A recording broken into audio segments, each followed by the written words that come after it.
Hi guys, I'm Judy Elmore and I'm a freelance editor with Black Wolf Editorial Services. Over the past couple of episodes of this What Next webinar series, we have been talking about what it's like to work with an editor, how you find an editor, what it means to be published, and of course, some of the steps associated with self-publication. Well, today we're going to talk about some of the steps associated with traditional publication. Just as a reminder, with the stages of editing, you have your concept through your first draft, and of course your developmental editing, copy editing, and of course right through to your proofreading and to your stores. Now, the differences between your self-publication and your traditional publication roads are through this area here. In the traditional publication route, you need to do your homework. This is your number one thing, because you need to understand exactly who it is you are going to be querying. Not all agents and publishers will be suitable for your project. They have their preferences of their genre, they have their preferences of their tone, and they also have their no-go lists. So you need to look at everything associated with various different agents as well as the publishers. Who would be the best target? Personality plays a factor here. You might find someone who is really amenable to your idea, but yet there's something that doesn't quite gel. Or you might hit it off like a house on fire and you might be the perfect match to work with one another. New agents could potentially be the perfect fit, so don't count them out. However, do keep in mind that they might not have a lot of contacts. Look at the support network that might be around new agents if you are considering them. Not all publishers actually require that you have an agent. I know just off the top of my head, Entangled is one, as well as, believe it or not, Hallmark. Some publishers will have a grace period where they will open their doors to unsolicited queries from people who do not have agents. Watch what is said in the community about certain events.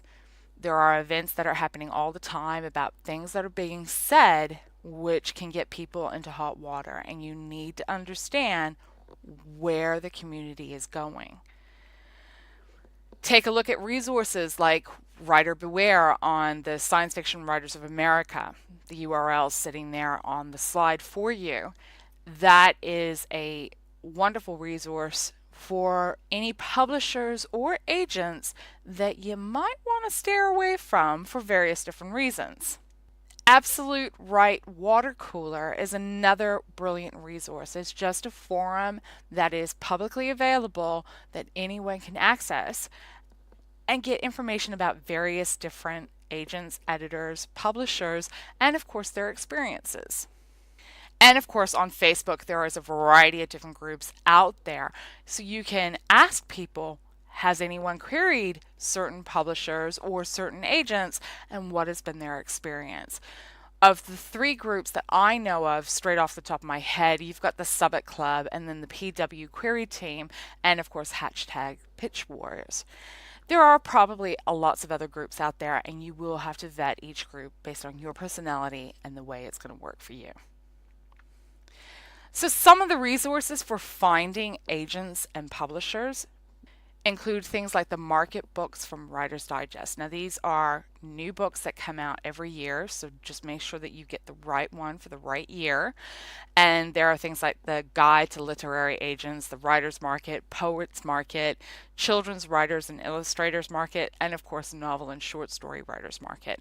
There's a variety of them there, and they all have years on them. Take a look at the manuscript wish list. Now there are two ways to access this. One is through the website of manuscriptwishlist.com, and the other one, of course, is following the hashtag of MSWL on Twitter. Agents and publishers are always posting on there what they want.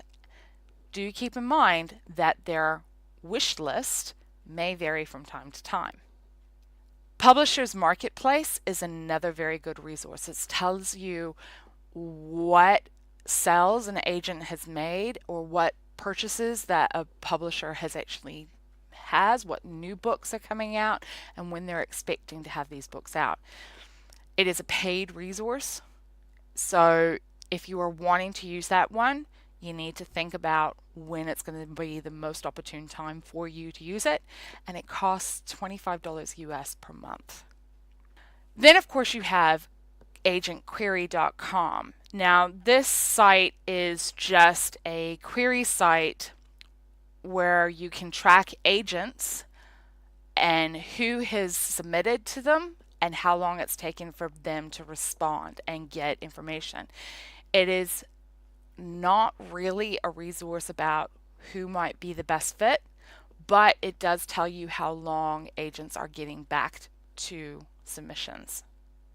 And one of the most powerful resources of finding an agent or editor for your project is their personal blogs and social media feeds. Cyberstalk them. They're cyberstalking us, so we can cyberstalk them. Check that out. Check out what they say. Is there anything there that really resonates with you and that you're like, yes, I really want to contact this person? But do keep in mind that pitching on social media or on their personal blogs is a bit of a no-no. Interacting with them, yes, that is a good idea. Asking them generic questions, yes, that's also a great idea. Asking them specifics and pitching, not a good idea unless they've asked you specifically to do that.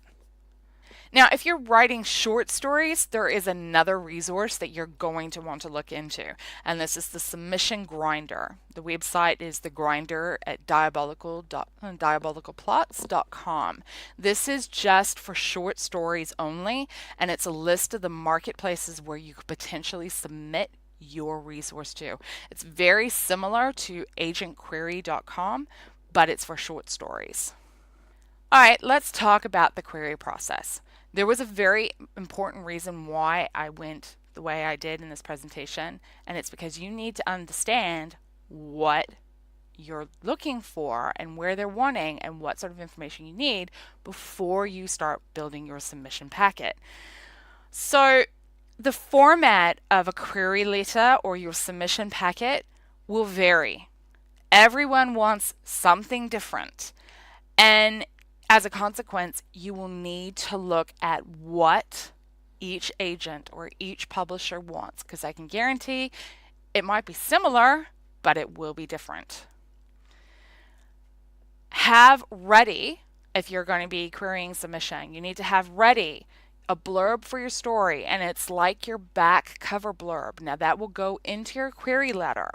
You will also need a bio. This does not need to be fantastic, and if you don't have any publication credits, you know what? There are ways of making the bio sparkle and show that you have a dedication to your craft. There are things that you can do. You need to have some form of a query letter that you can personalize. That query letter needs to include the genre of your manuscript. And if you don't know the genre of your manuscript, you need to go back to the drawing board, because that is going to be the number one question they're going to ask. You need to know what the word count is. They also need the blurb. As I said before, comparative titles, and now that one's a bit of a question mark. Not all agents want it, not all publishers want it, but some do. And you also, of course, need your bio, all for your query letter. You need a synopsis. Now, this is a dreaded, scary thing, and if you go back several videos in this, we were talking about the editorial synopsis. The submission synopsis is a different beast. It is a very specific format of doing things. There is very specific ways of presenting that story synopsis, and it must be 1 to 2 pages maximum. Sometimes even less. Sorry guys, but that's the submission synopsis. And of course, for fiction, you need to have a completed, polished manuscript. It needs to be edited to the best of your ability. However, if you're doing nonfiction, you do not need the complete manuscript before you start the query process. You just need your bio for the same reason why you need it in the previous one, but of course it needs to sparkle and shine. Why have you written that nonfiction and not somebody else? So you need that query letter. You need a plot outline for what you propose to write in your book, and of course, a few sample chapters ready to go, which will show them your tone and voice so people know whether this book is going to be interesting or not. There are multiple different outcomes that you might get from a query, and some of them are good, and some of them are, yeah, okay, it's depressing. You can get the form rejection letter, and this is probably what you're going to encounter the most. This is where they say, it's not for me at this time. There are many different ways of phrasing that, but that's pretty much what it is. Then you can have the personalized rejection, and this is where they say, it's not for me, but I liked this aspect of your story, or I think your story needs a little bit more focus here. Those are great because that's feedback. That's stuff that you can look at, and that's things that you can go through and say, hey, they showed an interest. They actually liked your story, but it just wasn't right for them at the time. Then you can get, of course, the request for more materials. These ones are ones that you need to cling to because they're the ones that say, send me more, because those are the open opportunities where you're going to get more information. It still could lead to a no, but cling to the fact that you got a request. And then, of course, you can have a variant on the request, which is a revise and resubmit. It's where they liked your concept, but there was something about it that felt off. So they've gone through and suggested certain things that you can correct, and then they've asked you to resubmit. They might have a time frame in which you are to resubmit. It might be 6 months, or it might be a year. Who knows? It could even be within a couple of months. But the fact that you got to revise and submit is fantastic because that's not a no. Ladies and gentlemen, that is a, you have a chance to edit this manuscript and put it in front of me again. And then, of course, you have the dead silence. Now, I hate these ones. I absolutely despise the dead silence because you have no idea. You don't know if they've read it. You don't know if it's sitting in their inbox. You don't even know if they got it. It is just silence. After a particular period of time, you have to just assume that these are no's. The submission guidelines for the particular agents or publishers will actually tell you how long to wait before you say no. Sometimes it's a couple of weeks, sometimes it's a couple of months, and in the case of one publisher that I know of, it's a year and a half. If you get a no, that is it for that agent or publisher for that manuscript. It doesn't mean you can't try again with a different manuscript, but that manuscript, they're not going to take it. It's a no. Accept it, move on.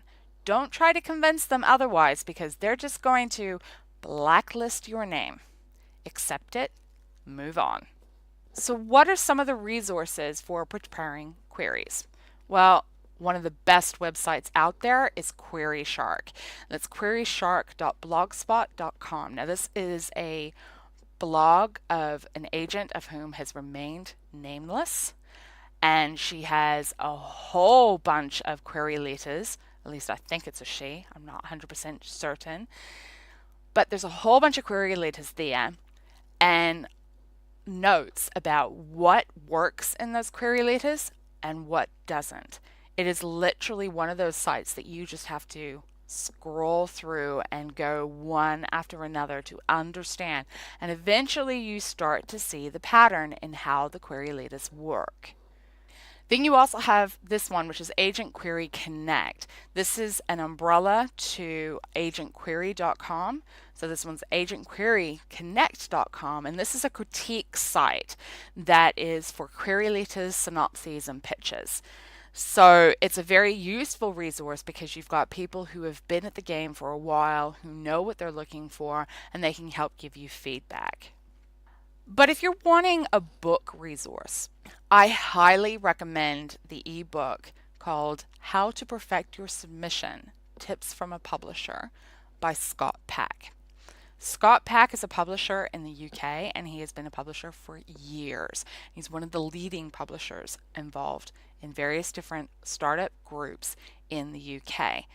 And his book is brilliant. Not only does it talk about what you need for your submission packet and how to put it together, but more importantly, he talks about the truth of the submission game and how to get past certain things and what tough skin you need to generate.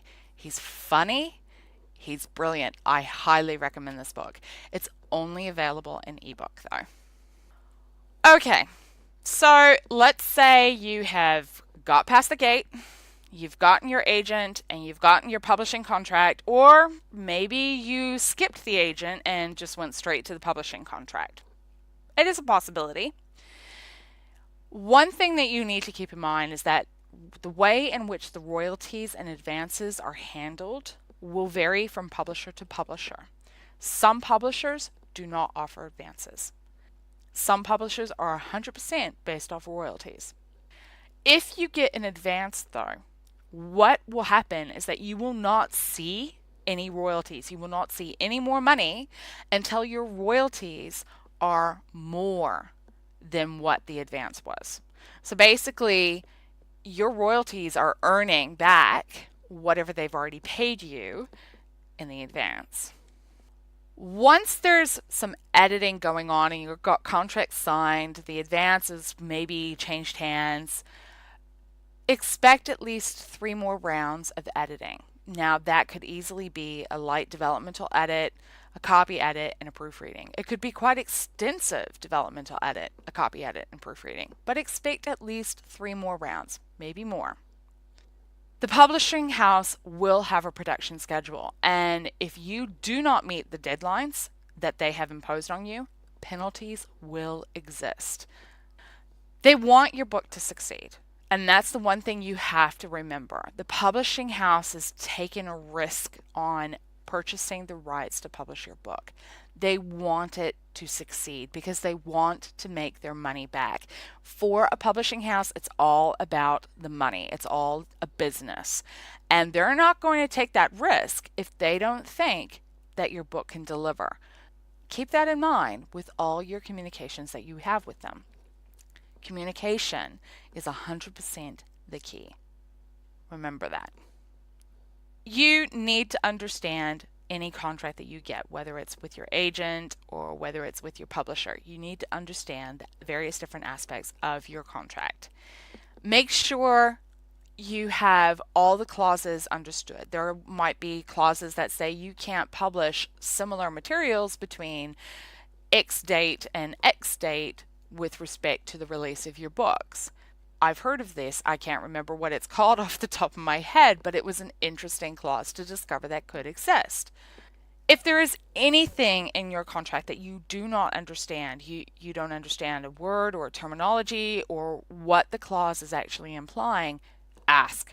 That is the number one thing, because you do not want to be signing over your rights and you never get them back. You want to make sure you know exactly where all of those clauses are. There are some of the writing organizations around will offer contract review services. I know New Zealand Society of Authors offers this for its members, and I'm pretty confident that the Writers Guild in the US will do the same. So check with the various different organizations that you might be a member of and see if they offer some of this information, some of these contract review services, because they're the ones that are going to be in the know as to what the boilerplate contracts mean and how the clauses need to be shifted so it's a little bit more favorable towards you. There is normally some room for negotiation in the larger contracts. Not much, but some. And that's where your agents are going to be working for you because they only get paid if you get paid. So they're going to be working to make sure that you get the best deal possible. Again, communication is the key. Always remember that when you're dealing with anything associated with editors or publishers or agents, communication is 100% important. For self-publishers and traditional publishers, there are certain things to remember. Your responsibility will include your author pages. It doesn't matter if you're traditional or self, it's your one responsible for putting those up there and maintaining them. That includes any author pages that might be on Amazon or Goodreads, as well as BookBub if you've got it. You are also responsible for your own social media. Now, a publishing house may give you some marketing materials that you could potentially take advantage of on your social media, but it is still your responsibility to manage that social media. They will not do it for you. Your website is your website, not theirs. So, again, you have to take 100% control of this. And your newsletter mailing list is your list. Now, we have come to the end of our What Next video series, but we had two videos that were released at the same time. One was on self-publication and one was on traditional publication, looking at the steps associated with the different paths. So both of those videos should be available for you. If you have any questions about what we have discussed at any of the episodes of the What Next webinar series, please feel free to contact me. And you can contact me on Twitter, and that's at blackwolf_ed, or you can find me on Facebook, and that's Black Wolf Editorial, or you can find me on my website, and that's blackwolfeditorial.com. Alternatively, if you're interested in my personal projects, you can find me on Twitter, and that's at Judy L. Moore, or you can find me through my personal website, and that's judylmoore.com. Meanwhile, I look forward to helping you take your writing to the next level.